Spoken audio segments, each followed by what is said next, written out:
Hi, I'm Tracy Clark. As a professional kids photographer and a mom, I know it can be challenging to get pictures so good you can't wait to show them off. So how do you capture photos you'll be proud to display? Well, you don't have to devote hours to a photography class or even an expensive camera. Whether I'm taking photos for myself or for clients, I try to capture more than just snapshots. My goal is to create artful images out of even the most everyday moments. And with a few simple tips, you can too. Let's get started. Before I show you how to improve the look of your photos, let me share the biggest tip of all. Take a ton of photos to begin with. Shooting a lot of pictures isn't just a rule for beginners. Look at all these I took on our last family vacation.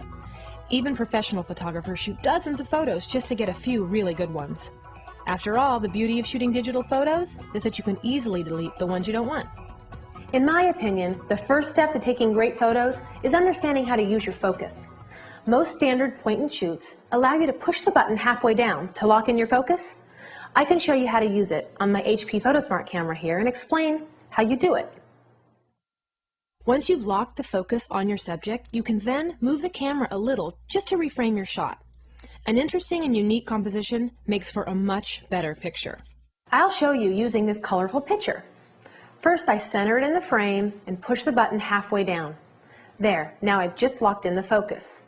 So without removing my finger from the button, I move my subject just off center. That way, even though you're not pointing your camera directly at the subject, that's what stays in focus. Voila! You get a more artful image instead of a boring snapshot. You can use this same technique with people. I use it all the time with clients and my kids. Look at some of these shots from our summer vacation. All it takes is a little creative framing to make ordinary pictures extraordinary. You may have noticed I got really close in. This is the next big tip, and it's one of the easiest tips to learn and one of the best ways to improve your photos. Sure, this photo looks good, and it does feature the landscape nicely, but if you look closer, it doesn't really focus your attention or preserve any of the fun of the moment. The fix for a photo like this is easy. Just get in closer to your subject. It's nice to have a variety of both types of shots, but usually the photos with the most personality are the ones you'll be dying to print at home or share with family and friends. So you're getting in closer to your subjects. What else can you do? Well, there's no rule that says photos need to be taken straight on, or even that it has to show your subject's face. But we often fall into the habit of taking only those types of photos. Mix things up. Try shooting them from different angles and perspectives. Even get down on the ground if you want, especially with kids. This will give your photos the intimacy and energy that will really make them stand out. Another cool thing is to try giving your camera a little tilt to bring something unexpected to your photo. This technique can also be really dramatic when shooting horizon lines.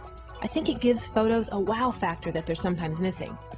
So there you go, some simple tried and true composition techniques for improving your photos. Oh, and one more thing that goes back to that focusing tip. Have you ever tried to take a picture but your camera doesn't fire until a second or two later? Well, our first tip about locking focus helps to prevent shutter lag too.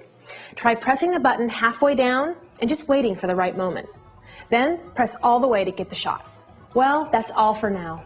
I hope that by trying these basic tips and tricks, you'll find it fun and easy to capture more creative photos of your family. I'll see you next time.